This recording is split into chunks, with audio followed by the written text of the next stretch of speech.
Hey, I mean, sometimes you just got to sit on the floor by your books, look at the camera, look at the camera, and shoot a video. Hey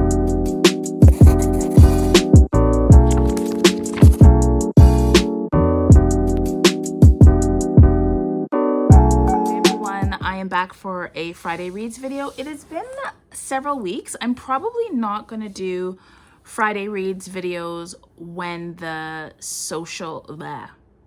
I will probably not film Friday Reads videos when the Octavia E. Butler's slow read is going on or in the week after, because number one, if I'm doing a slow read on a Friday, you know what I'm reading, obvi, and also because after the OEB slow read, I usually like to have some time offline to just like collect myself.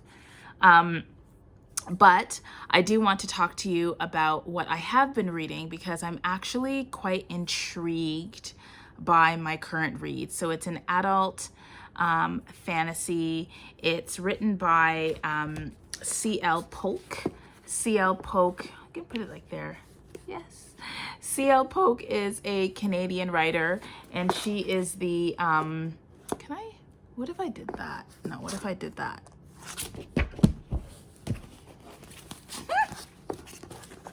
CL Polk is a Canadian writer. This is just gonna not, okay. CL Polk is a Canadian writer, and I found out about them because they were one of the finalists in the Canada Reads contest. I think I've already talked about them, but anyway, the book that was included in the Canada Reads is called A Midnight Bargain, which is obviously not what I'm reading because I finished it. This one is Witchmark. But that's how I found out about CL Polk.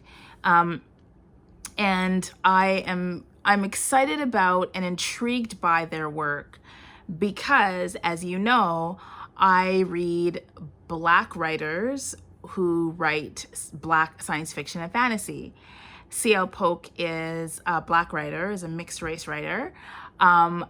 But they don't describe their work as Black science fiction and fantasy. And so I was kind of like, so do I want to read this or not? And one of the things that I found out about this trilogy, which is what intrigues me about it, is that there are no Black protagonists until the last book of the trilogy. And there's a really interesting reason for why that is the case, which I'm not going to spoil. But having learned a little bit more about CL Polk, about their journey into writing, about the ways in which their writing, sort of reflects their own, kind of like way of engaging the world and so on.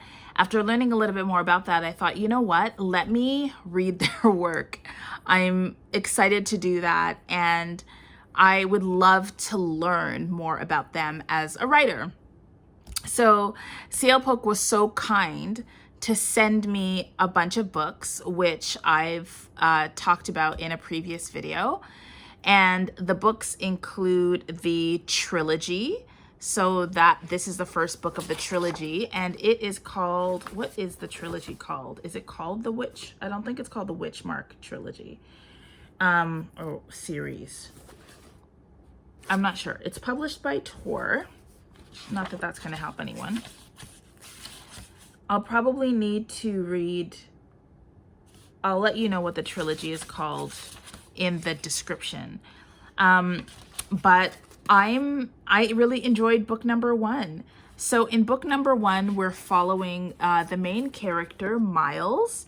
Miles is a mage. He is a doctor, and he was in the war. He was conscripted to fight in the war, and well, not really fight exactly. He was, I believe, a medic.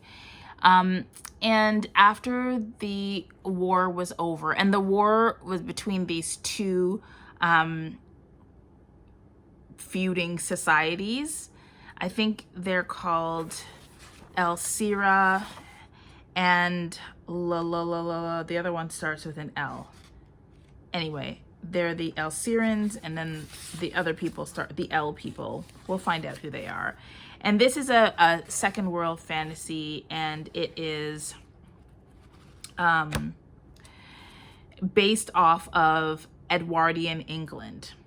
So anyway, so Miles is a mage, and in this world, mages are part of the aristocratic society, whereas witches are considered the lower class, and witches are discriminated against and abused.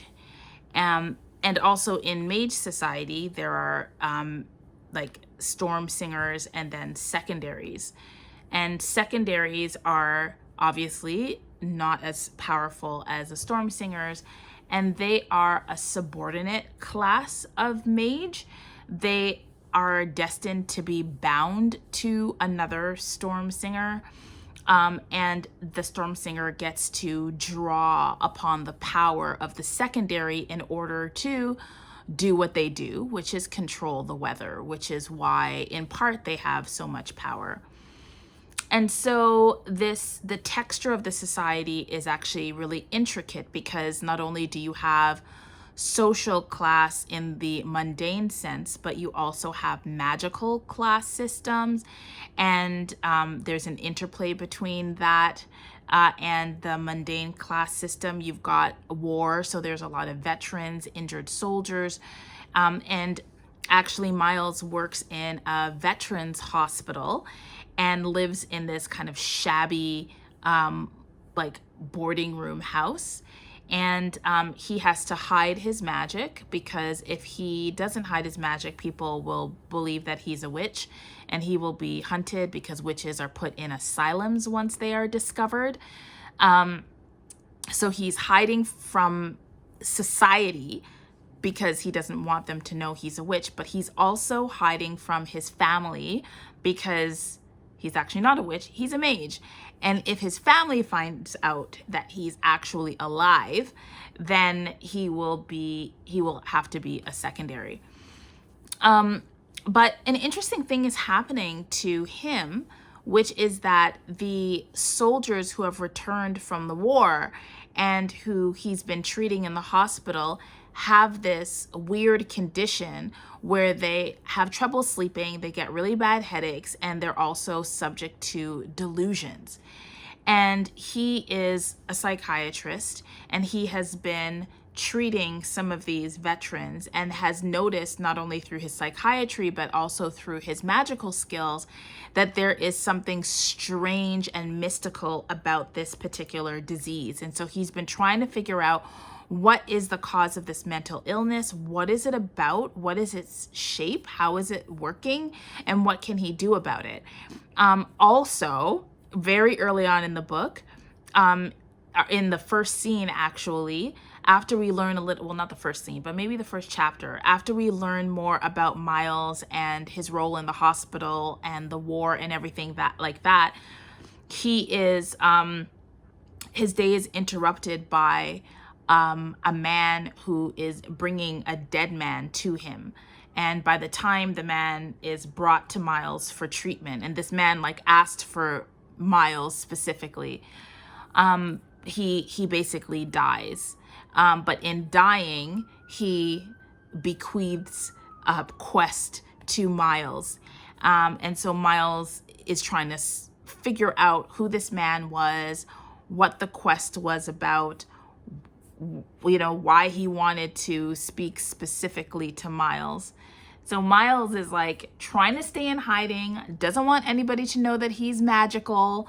But he also wants to figure out why this man, sought him out in the last hours of his death, who this man was and what this mysterious disease was, all the while trying to make sure that nobody in his family finds him, because if they do, he's going to have to live the life of a secondary, and he does not want to live his life in bondage.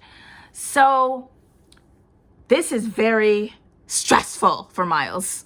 And then on top of that, the person who dropped off this man, I think his name is Nathan, the person who drops off this man is another man who Miles works with in order to solve this mystery. And as the story unfolds, you learn more about like all three men actually.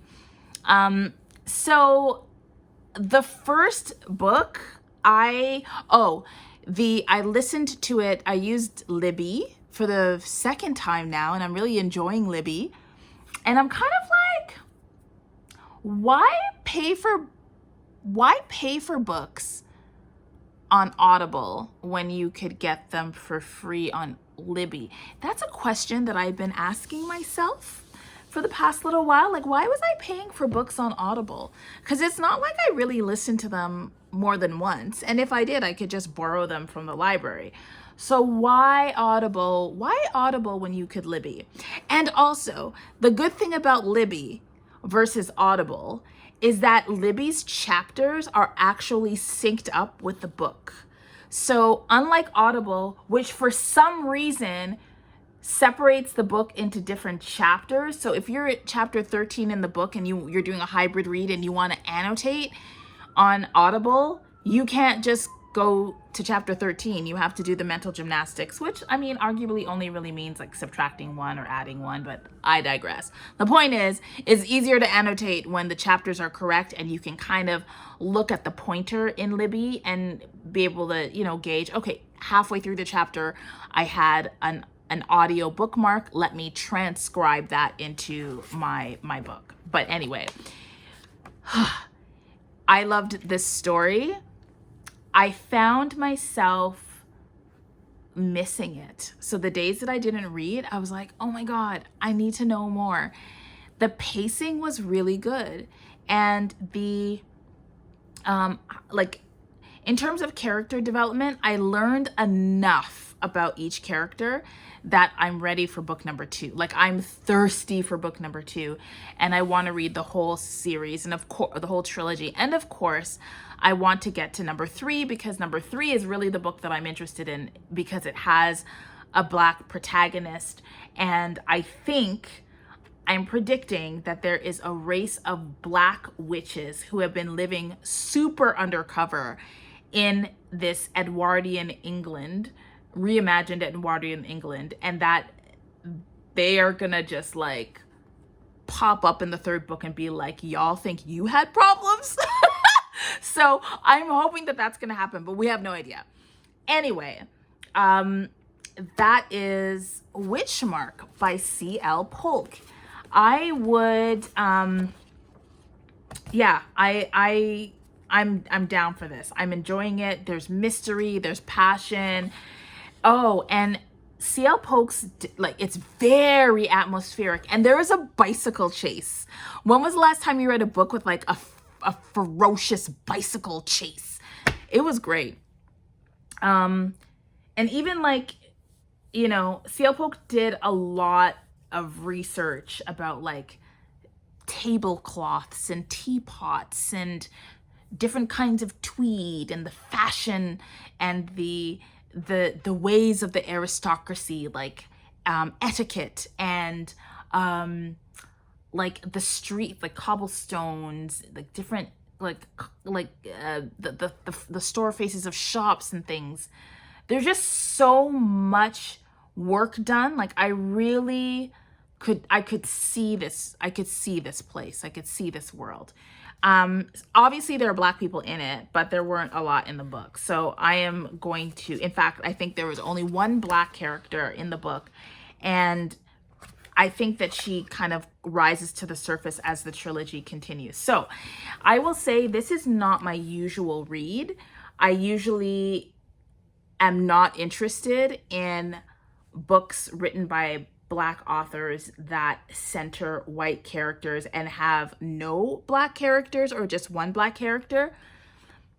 But this one, I'm making an exception because I think at the end of the trilogy, it's going to be moving and meaningful to see what happens at the end. So that's what I'm doing. That's it. That's what I'm reading. That's my report. So if you've read Witchmark or anything by CL Polk, let me know what you think. haven't transcribed all my annotations, but I have bedazzled the book. So you can see that I used like these little adhesive backed crystals and a light turquoise marker to highlight the words. And I did that because there's a lot of twinkling white silvery light in the picture, and I love the different shades of blue. So I'm looking forward to bedazzling this book further. I will say I did not make a lot of annotations, and that's mostly because I'm really enjoying this for the story of it all. And I'm really enjoying just being a part of the experience. So what are you reading today?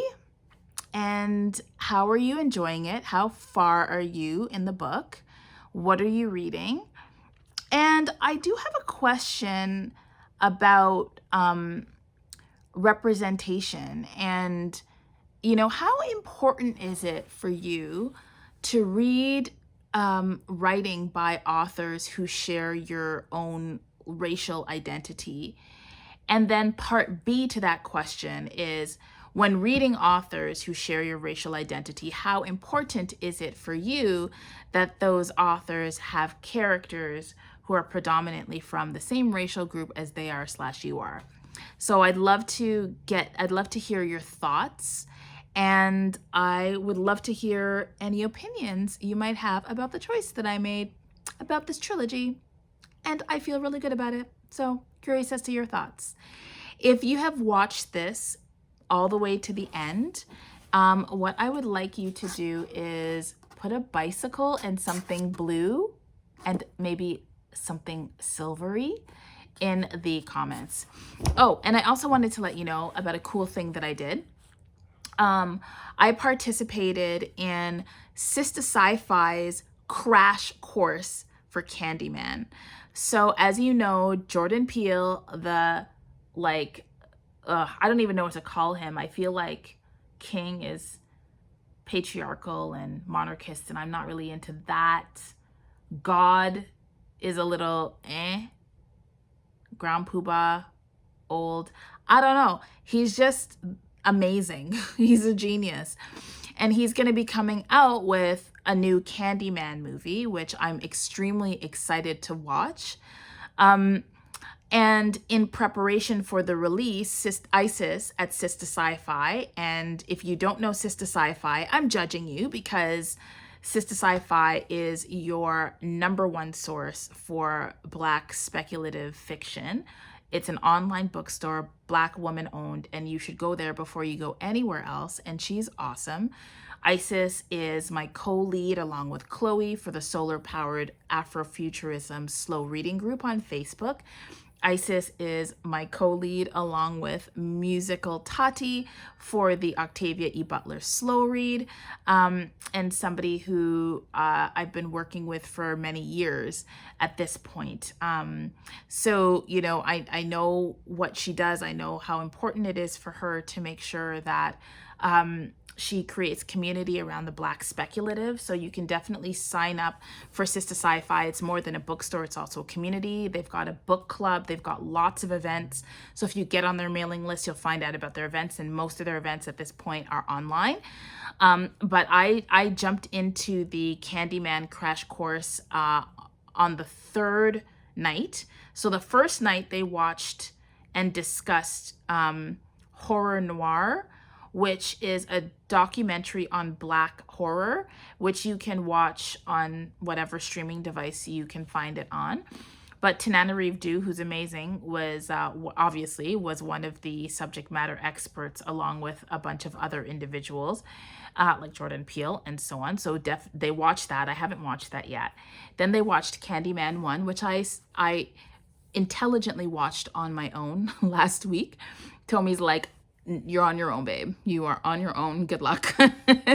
And then yesterday, I watched Candyman 2 with the group. So I'm looking forward to joining the group again to watch Candyman 3. And then the week after that, we're going to watch, I think we're all going to watch and it's not a watch party. You have to watch it on your own streaming device, but we time it. So we start together and we end together, and then we talk about it for about half an hour. So we're going to watch number 3 next week, and then we're all going to watch the release together.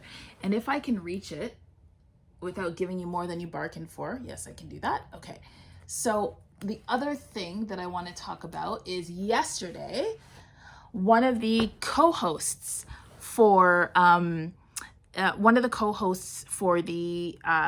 Candyman Crash Course was Iana A. Small.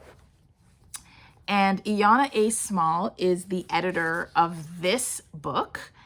This is a collection of speculative stories by speculative stories by Black women authors. It's called Midnight and Indigo, and she led the question and answer session after. And what I enjoyed about Iana was, well, first of all, she's extreme. You know when people are like, they're super brilliant and super learned, but they're also really kind and really, really accessible. That was her personality, and I really loved it. It was just like a really smart and stylish professor who you're just like, I like want to be you when I mature. It was like that. Like, she's just so smart, and her and I obviously expected her to be brilliant, right? But I just loved how she was able to synthesize her knowledge of horror movies and even like music videos and text, and bring all of that knowledge to our viewing of Candyman. It really enhanced my understanding of the movie, and it actually made it less scary to watch it with other people and then to dissect it as a text, as opposed to like just go to bed and be like, am I gonna have Candyman dreams? Which would be fine, because I mean, what's his name? Tony Todd. It's not hard to look at, except for like the bees and the hook. And okay, so let me read Midnight and Indigo. Black girls are disappearing in broad daylight in the woods of Kent County. A new tea shop is in a gentrifying neighborhood sells a mysterious concoction. French tourists seeking to get out of New Orleans during a hurricane encounter a stultified writer. A woman befriends a strange creature in a wishing well off Fordham Road. Consumed by guilt for his war crimes, a soldier volunteers to rebuild an orphanage. A babysitter learns that a father keeps monsters in the basement. What could be scarier than monsters in a basement? A zombie fighter runs into the worst creature imaginable, a teenage boy. Terror ensues as villagers hunt for a witch on the run. A niece makes dresses for her aunt, a singer accused of cannibalism by their church. As a Zambian girl's supernatural powers grow, so do complications with the organization that can help her control them. Radiation levels spike on a dying Earth, and it's only a matter of time until life dies along with it. On Millennium, everything will be okay, right? And many more stories. Midnight and Indigo celebrates Black women writers with this speculative fiction special issue of their literary journal. From basements to highways, small towns to new worlds, emerging and established storytellers share tales of fear and discovery, redemption and resistance. I am loving what I just read, and it was extra special to have her with us yesterday, leading the question and answer session of Sista Sci-Fi's Candyman Crash Course. So you can pick up Midnight Indigo. I got it, I believe I got it online on their website. So that's where you can get it as well. And when I got it, she sent me this lovely card. Thank you for your support. I hope you enjoy the books from Iana, and I like that card, so that was really sweet. So yes, little shout out to her, and I would commend this to you.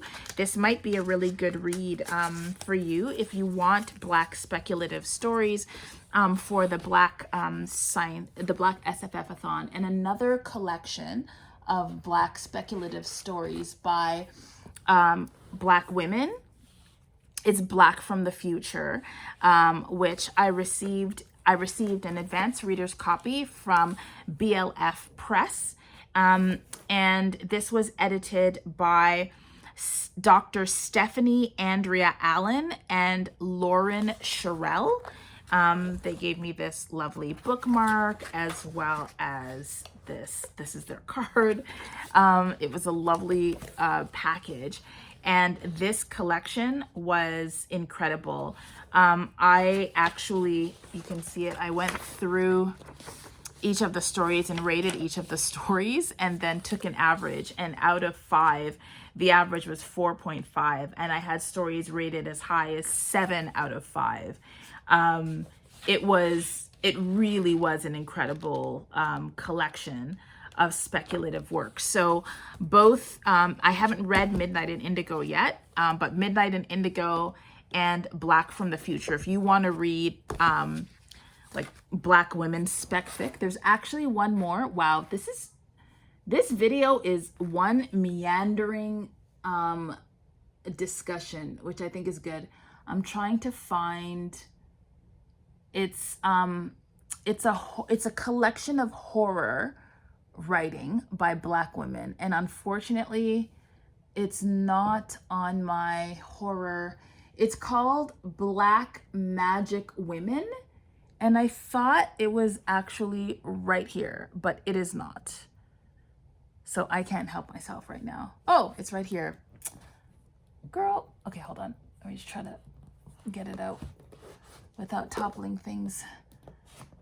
It's hard when you don't remember the color of the book. So then there's Black Magic Woman. And this is Terrifying Tales by Scary Sisters. And this was edited by Sumiko Salson. Okay.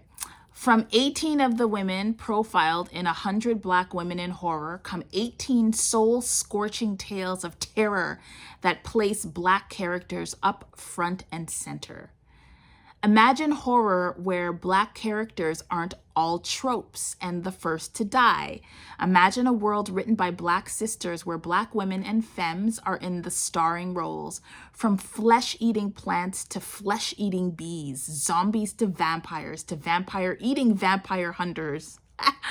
Ghosts, revenants, witches, and werewolves. This book has it all. Cursed drums, cursed dolls, cursed palms, ancient spirits, and goddesses create a nuanced world of Afrocentric and multicultural horror.